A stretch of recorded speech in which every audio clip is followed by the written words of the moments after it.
Nanatanteraka fivoriana teny Tsimbazaza nefa tetsakilan'izay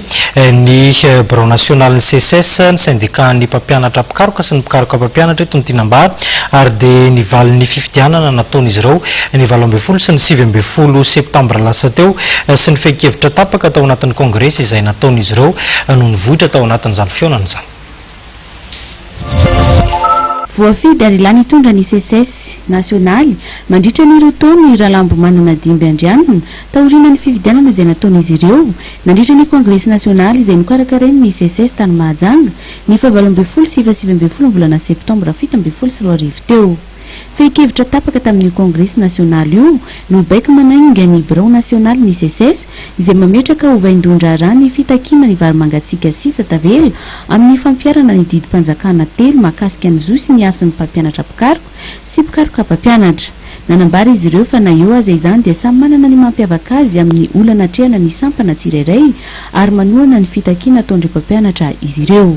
Izay dia manohana satria zondrareo tokoa na azo miara complémentaire dia very fa zava-dehibe zany indrindra zao antianatra an'izao fety zao zoany zany ka aoka izy tolona ary tohana anay zany tolona zany zay mampanaiky aleo ny fanjakana no ainkana ny tokony ataony azahoan'le olona reo na izany ary efa nisy ihany nefa fifanarana madinidinika efa natao mba azahoandrareo zay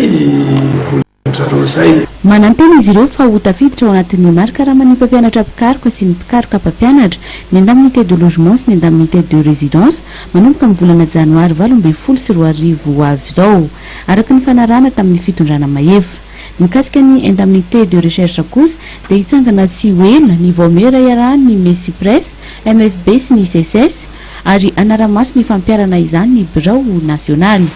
Marina ihany koa anefa fa isy ny kongresy nasionaly izay hotanterahan'ny CSS any Toliara amin'ny volana febroary 12 sy 20.